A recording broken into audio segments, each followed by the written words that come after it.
Okay, as we wait some people to join, I can be just completing. If you have any questions, please you can continue asking those as I transfer the information on the building and engine cost.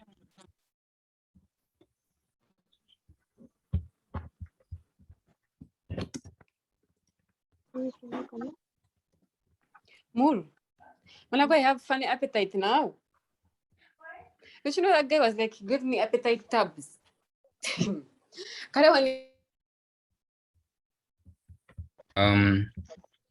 Guys, welcome back. Now we're still on this question. Guys, if you're joining, please mute. Okay,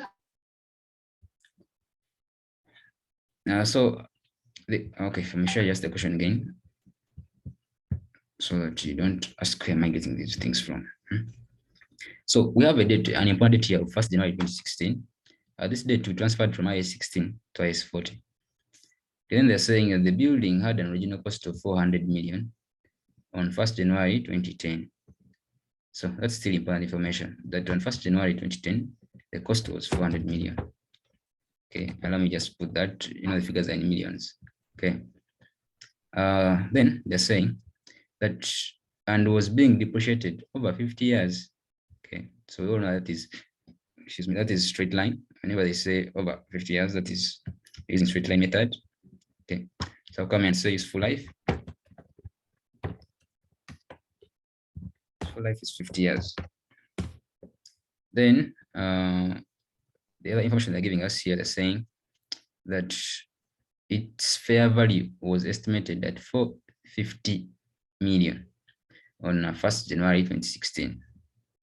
Okay, so our fair value, therefore, on that date, on the date of transfer, the fair value here was 450 million. Okay, this is important information. Just transfer it to your worksheet. Then they said also that the fair value of the building was estimated at 500 at the 31st December 2016. So clearly, we all know that. Okay, maybe if I speak so much, let me just transfer information just so that we don't 2016. So these are the end of the year 2016, and they're saying that the fair value was only 500. Fair value then was 500. Okay, then now what other information we have? They're saying that Rocco Limited uses the fair value model for investment property. So this is very important. The model you're using for evaluation, fair value model. So we know that here, once we talk of investment property, we shall be comparing fair value before and fair value now to obtain either gain or loss in fair value. And we take that gain or loss straight to profit or loss statement. Okay, then they're saying compute the carrying amount of the investment property in the statement of financial position of Rocco Limited on 31st December 2016. Okay, in accordance with that. So here they're interested mainly in the statement of financial position. But I will look at both statements, profit or loss and statement of financial position, just for, in case they had asked for the other one. Okay, so this is my summary of the question. Okay, they say that on 1st January, the fair value was 450. Then they said on, 1st January 2016. Okay, then on 1st January 1st January 2010. Okay, back then the cost was this and the useful life is that. Okay, so the whole point is that this date is the most important thing. They said we transfer from IAS 16 IAS 40. On this date, you're supposed to transfer this. So basically, the task was that if you're transferring to IAS 40, you first look at IAS 16 till this date. How is the asset being treated under IAS 16 till this date? And then after that, 16 to IAS 40. Okay, so this is how we go about it. So I'm supposed to depreciate my asset and obtain. Okay, so on 1st January, that's when we acquired the asset. The cost was 400 and the useful life is 50. So I can obtain the annual depreciation. So start here my solution. Okay, I'm saying during IAS 16. What we do is we record our carrying amount at cost minus accumulated depreciation. Okay, so our cost was given as 50. Our accumulated depreciation is what now? Say annual depreciation, because this is straight line. We shall just obtain annual depreciation, which is given by cost divided by its full life. Okay, that will give us 8. So we have 8 million per year, right? So we ask ourselves, for how long have we been using this asset? In other words, what is our accumulated depreciation so far? So we're saying from 1st January 2010 to 1st January 2016, we shall have how many years? Let's count. We're saying 2010, a full year, 2011, 2012, 2013, 2014, 2015. Okay. 2016 is not a full year, so we don't count it. Hence, we have 6 years. Have I counted well? Can I repeat? 2010 is a full year because we're beginning from 1st January to 31st December, hence 1. 2011, 2. 2012, 3. 2013, 4. 2014, 5. 2016, sorry, 2015, we shall have 6. So I'm counting 6 years. I don't know how many you're counting. I'm saying 5 years. Am I messing up something or what? Okay, let me put it here. 2010 is a full year. 2011, full year. 2012, full year. 2013, full year. 2014, full year. 2015, full year. So it's 1, 2, 3, 4, 5, 6. So someone is counting 5. These are 6 years. Okay. At 31st December 2015, you will be making 6 years. Then when you join another year, when you begin 1st January 2016, you're just beginning, so it can't be a full year. So they're actually 6 years. I hope we are together there. So in depreciating, you depreciate for 6 years, which means the depreciation. Depreciation 6 years. Sorry.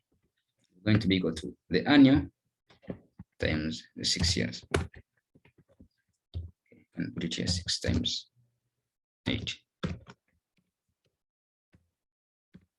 Okay, so it's 48. So meaning that our carrying amount on 31st, by the way, I was counting to what? 1st January 2016. Okay, so meaning that our carrying amount on that day supposed to be the cost, which is 400 minus accumulated depreciation, which is 48. So I have 352 as my carrying amount. Okay, so therefore under IAS 16, this is what I had. Okay, however, before I transferred it to IAS 40, I revalued my asset to 450. So this brings in the regression model. Okay, regression model, you compare the carrying amount and the fair value amount. So if I bring this fair value, therefore,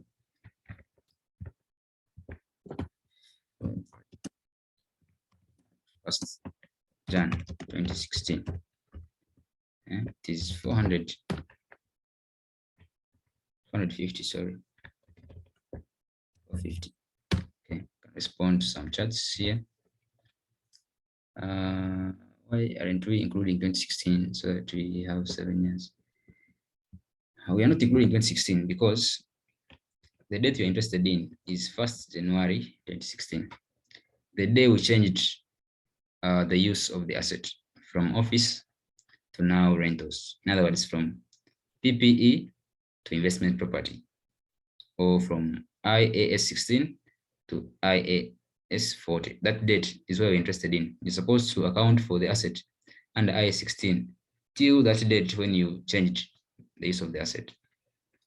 So that's why you have stopped at it's 1st January 2016, so you can't count 2016 because 2016 ends on 31st December 2016. Okay, I hope I've answered you.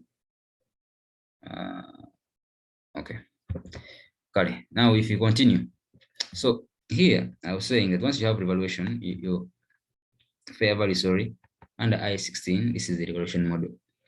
And under revaluation model, we know that you compare the carrying amount and the fair value amount to obtain whether there's a gain or a loss. So the revalued amount is bigger, hence there's a gain. So we say gain on revaluation. Gain on revaluation is going to be equal to the difference between the valued amount and the current amount.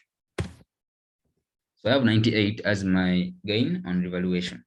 Okay, till 1st January. All right. But the question is interested in transactions in the year 31st December 2016. All right. So these are some of the transactions that you have a gain because you did it on 1st January. So it's within the year. So you had a gain on revaluation. You're supposed to account for that. And then we transfer officially now. Transfer the asset. So transferring the asset is what they do. You credit. Okay, let's first debit. We debit the investment property. Okay, because officially we are saying we are now becoming investment property. Okay, and the credit, where that is coming from? It's coming from PPE, right? So what is the value? The value is not the 98 or the 35, but rather the value of the asset now under IAS 16, which is 450. You will agree with me, right? That you had a carrying amount of 35, you revalued it to 450. So it obtained the 98 gain to become 450. Hence, 450 here, 450. That's what you're transferring. Okay. So you have transferred. Now, officially, begin treating the asset as an investment property, which is 450. And we said under fair value model. Under fair value model, IAS 40, we just compare the fair values before and now. Okay, so 31st, the fair values that we have the one before, which is 1st January 2016, and the one now, which is on 31st December 500. Okay, so we compare those two. So you have therefore fair value 1st Jan 2016 as 450, and you have fair value at 31st December 2016 at fair value. It's 500 if I'm to remember correctly. Yeah, 500, right? So when you compare the two, you either get a gain or a loss, and we know that ends up in profit or loss. So here we're seeing that there's a gain. Okay, you can also see that it has increased, hence gain. So we're saying gain fair value is equal to the difference. Allow me not to write the definitions. So I hope you know what you're doing. Okay, so you have a 50 again. So now the entries are supposed to be that you debit the asset, in this case, the investment property. Investment property. And then credit P and L. It's actually POL. Okay. With the gain. So the gain was 50, hence 50, 50. Okay, so these are the entries. So we're going to look at our statements and we see what you can take. Why are we using 352, not 500 to get gain in evaluation?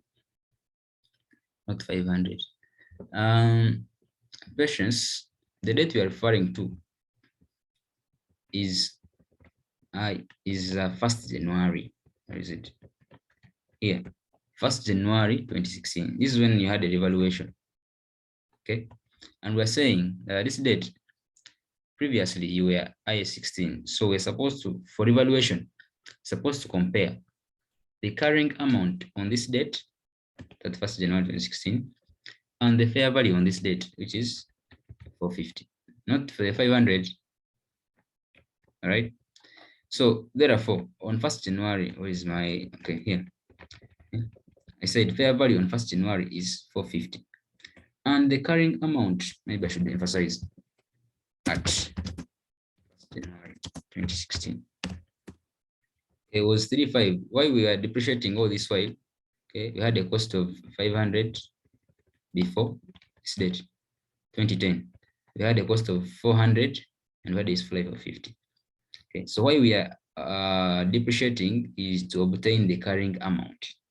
Okay, from 1st January 2010 to 1st January 2016, when we made the revaluation. So the carrying amount is 352 therefore. Okay, and you're comparing it to the 450 because they're on the same dates. That is IAS 16. IAS 16 evaluation, you revalue the carrying amount, sorry. You compare the carrying amount and the revalued amount on the revaluation date. Okay, so the dates are the same. That's why you're comparing, right? Hence gain on evaluation. I hope we are together, patience. Okay, then having transferred the asset now to IAS 40, okay, investment property. This is when now you begin comparing the fair values only. Okay, fair value before, fair value now. This is what we have. So these are the entries. Guys, allow me do now the accounts. Okay. Now the statements. In your, let me even put them on the side where we're seeing what you're doing. Profit or loss statement. Okay, and other comprehensive incomes. And then here we have statement of financial position. Okay, so we're going to see our entries that occurred on between 1st January 2016 and 31st December 2016, and we passed the entries. Okay? So this is what happened. On 1st January 2016, we had the carrying amounts and that. So we had a gain on revaluation, and the entries were that you debit the, okay, I didn't do the entries for that. Let me do those entries and transfer straight. The gain is supposed to debit the asset. This is PPE, okay? And then credit OCI, we said, because there wasn't revaluation before, so it goes straight to the OCI. It's 98 and 98. Okay, these are the entries. So these entries are the ones that guide you. So you have the OCI affected, so you come under your profit or loss statement and OCI. Then you say under OCI, you have gain evaluation. How much? It was only 98, right? Then you also had your asset here being debited by 98. Okay, so when you come to your fixed assets,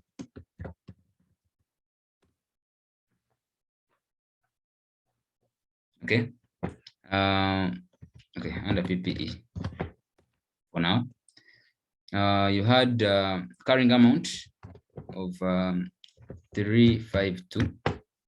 You debited your asset with the gain 98. Okay, and this gave us the 450 that you're seeing there.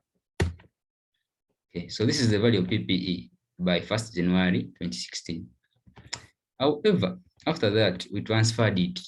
Okay, in transferring it, we debited the investment property with 450 and the PPE with 450 credit. So whenever we credit, what happens is that this PPE is going to disappear. Okay, you're crediting it with the full amount, hence it's going to disappear, and then recognize an investment property of 450. So allow me to do that therefore. Hence I will remove this and show investment, because this is always under current assets. Current assets. Let me say investment property is 450. Okay, I hope we are getting so far. Then we go to the next transaction. The next transaction, what happened is now officially have IAS 40 or investment property. It was revalued from the 450 to the 500 by these entries that we debited the investment property with 50 and the credited. Let's begin with the debit. When I come to my investment property and I debit it, so it means it's increasing. Hence, it's increasing from 450 by 50 to give us officially the 500. Okay. Then the other entry was credit the P and L or P or L. So it's a gain So the 50. So we know it's supposed to go under P&L, under other incomes.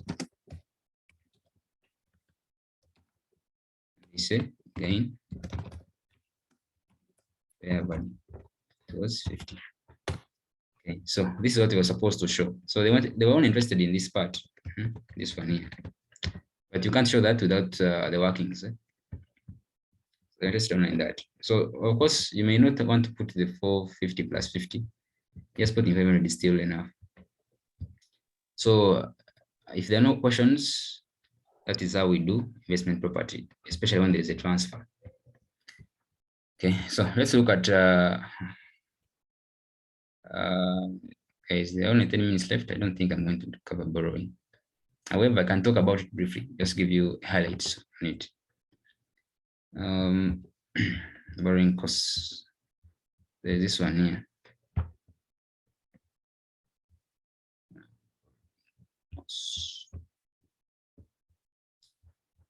Okay, this is the quickest I could find. Okay, how did we get to the 98? 98, we said was the gain on revaluation. You compare the carrying amount on 1st January 2016 and the fair value on 1st January 2016. So we had gotten the carrying amount as 352, and now the fair value was, I think, 450 or 400. Okay, so Elvis, we compared those two. That's why I had the 98. Okay, I hope I've answered you. I'm running out of time, so I don't want to really go back to it. Okay, section B. I hope you're seeing the question under IAS 23, borrowing costs. Okay, borrowing costs, what stands out is the fact that you have a qualifying asset. Okay, and we say that the qualifying asset is an asset that takes substantially a long period to get ready. Okay, to get ready for its intended use. And the typical example is usually buildings, really, the ones that we construct on our own. That you want a building, yes, but by the time it gets ready, it's over a year or two, right? So it takes a long time to get ready for its intended use. So once you have a qualifying asset, IAS 23, borrowing costs will always come through, okay? And by definition, a borrowing cost is really either interest or any extra cost that you pay on the principal having borrowed money, okay? An example, say a bank loan. If you borrow through a bank loan, they will give you 10 million, but you will have an interest rate to pay, or an interest, which is usually reflected in the rates. So that interest that you're paying is what you call a borrowing cost, not the loan itself or the principal. So if you get 10 million, 10 million is not the borrowing cost. The borrowing cost is if it's 10%, the 10% you're paying is what you call the borrowing cost. Okay. Because in real world, with the way we repay bank loans, usually you pay a component of the principal and the interest. So in short, what you pay to the bank is not borrowing cost. Okay, try to differentiate the two. However, the interest you pay on the principal is what they call a borrowing cost. All right. So borrowing costs under IAS 23 usually talks about capitalization. They want you to include these costs on the asset or on the cost of the asset, so that that cost is reflected in the statement of financial position as part of the cost. Okay, I'm being fast, but I'm sure you're picking, right? So what happens is we don't always capitalize all through, okay? There are conditions, and if you have been reading your notes, there's somewhere, if you checked where they say commencement of capitalization. When do we start to capitalize? Those three items are important. That one, that the expenditure is being incurred on the asset. Okay. By expenditure, actually, I think they meant the borrowing funds or the borrowed funds are being spent on the asset. Okay. Then the second condition for you to capitalize is that the borrowing cost itself is being incurred. Okay.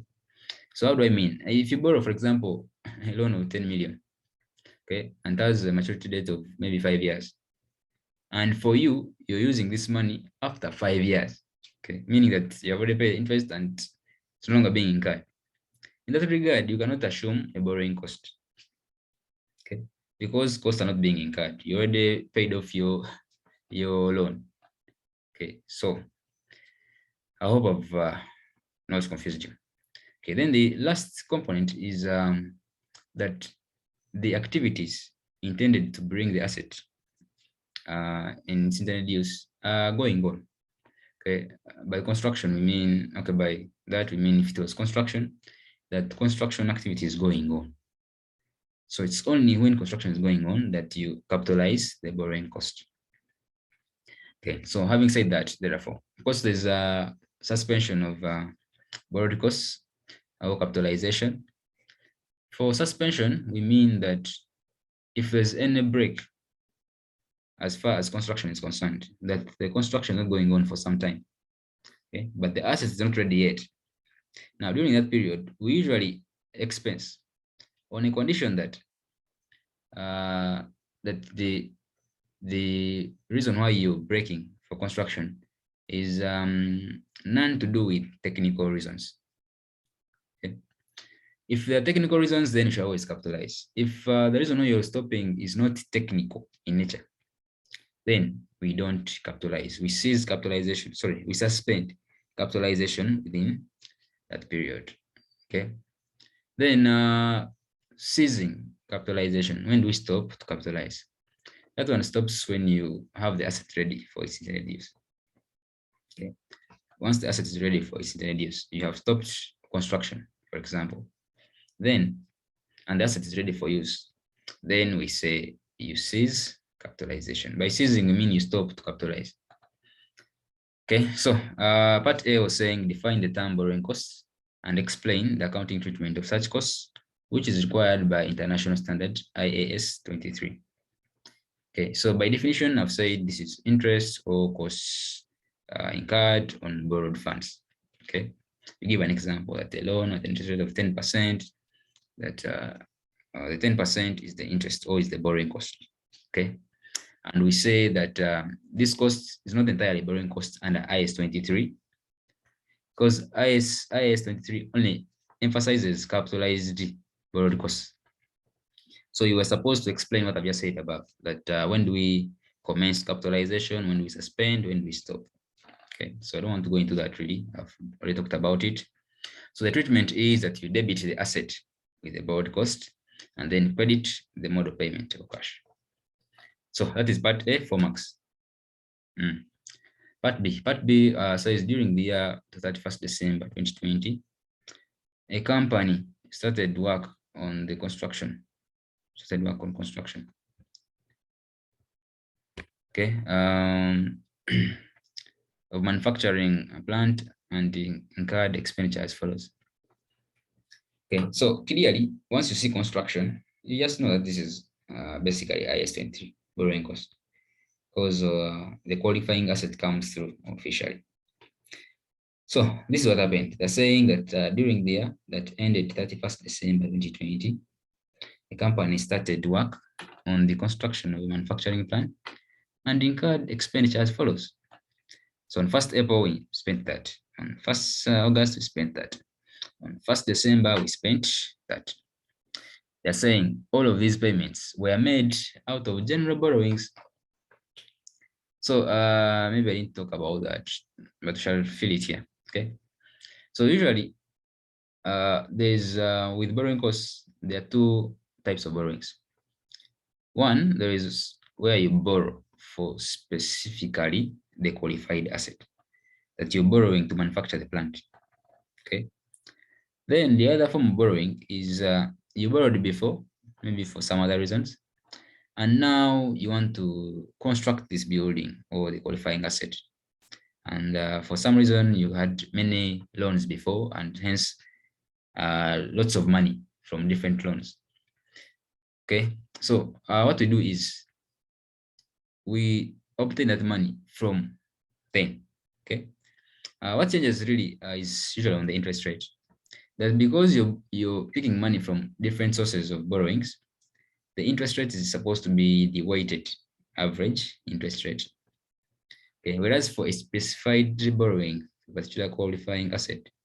For it is a single interest rate. So you just use that. Okay, so that is where the difference really comes in. Okay, so having said that, let's look at this and see how we can obtain the weighted average, and I'll see if time can allow us to do this. Okay, so here saying all these payments were made. Okay, construction work was still underway at 31st December 2020. So they were still constructing till 31st December 2020.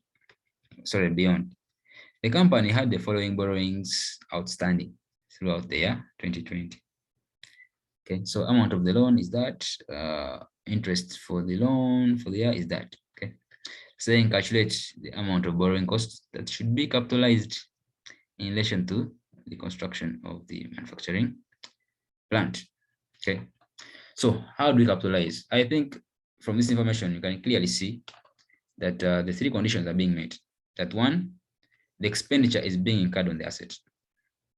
Okay, secondly, the interest rates are still going on because they're saying that the company had the following borrowings outstanding throughout the year, meaning that they are still, okay, they are still incurring interest on those.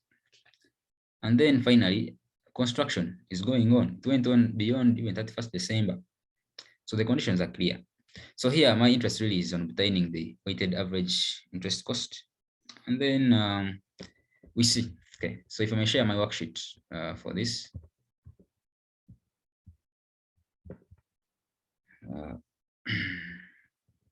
So here we have sources of loan, sources of funds, sorry. Of course, we know that these are loans. Okay, you have A, B, and then C. So we had their face values, face value. Okay, doesn't do what I want. Okay, so you have 10,000. Have 10,000, 8. Figures are in millions, but we are seeing out the 3 zeros, so that shouldn't be a problem really. Okay, then interests accrued on those.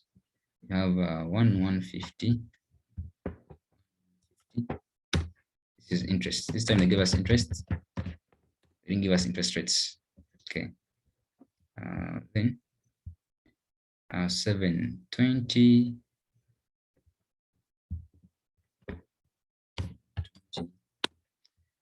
Then finally 430. Okay, so this is so how we get the average whenever I don't give you interest rates. Sorry. It's supposed to be easy really. That what you do is you add this. How do I add? Add this and add the interest. Okay, and officially the interest over the principal amount or the face values in percentage is supposed to be the average rate. So simple as that. So this is the weighted average cost. Okay. I think we should stick to this. Okay. For purposes of, since we are doing coursework soon, I won't confuse you with many methods.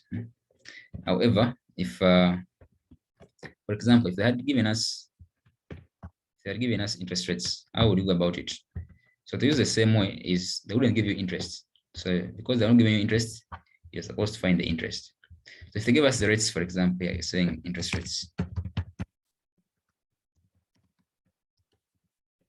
Interest rates. So of course the rate of this one is given by that divided by this.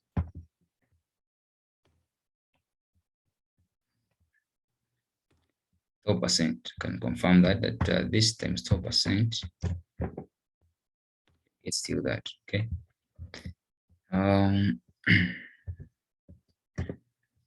So if they're giving us the rates like the way they are here, these are the rates, you are supposed to define the interest expense itself, okay, expense itself, which is given by the rate times the value, okay. You'll get this. Then you add the interests like they are here, and then you divide the interest by the total value to get the weighted average. Okay, so that's how we get the weighted average. Now let's go and apply our capitalization. Okay, no, I don't think I'm going to finish this, but I'm just going to give you a highlight. Okay, so this is how we go about it. Now, the first April 2020 amount, the 1.5 M, this one here, you capitalize it to the extent of how long it has been in the asset. So in this case, it will be the 10% times 1,500 times the number of months till the closing date. Okay, so the date is ending on 31st December. So you're supposed to count therefore from April. So that is April. Okay, let me say January, February, March. So it's supposed to be 9 months. Okay, hence 1.5 times 10% times 9 out of 12. It's what you capitalize as borrowing cost. Then for August, 1st August 2020, it is 2.4. Now, for 1st August 2020, you still count the number of months you have spent till 31st December, right?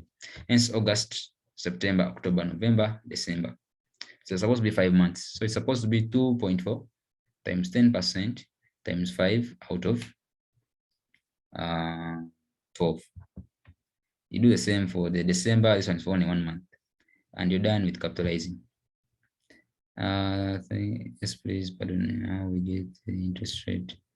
Okay, now get the interest rate. So if I take you back to the interest rate, I hope you have seen how we capitalize really. Okay, so this one didn't have savings, so we didn't have any savings. Okay, for this one, we're saying that to get the average interest rate, the 10%, you're supposed to compare the fair value and the interest expenditure. Okay, not the rate. Okay, so if we were given rates, I was saying that you first get the interest expenditure. But in this case, the interest expenditure was given. So you're supposed to add therefore the total interest plus total interest, then you get total face values. Then you divide the interest by the face value to get the weighted interest cost. Patience, are we together? Okay. So whenever you have only rates and no expenditure, you're supposed to first find the expenditure. That's what I was trying to reflect here. And then you add the total expenditure, divide by face value to get the interest rate, okay? Times 100%, of course. All right, so patience, up, we're together. So guys, officially I'm closing. Thanks for attending. If you have any questions, always feel free to chat to me. If I have time,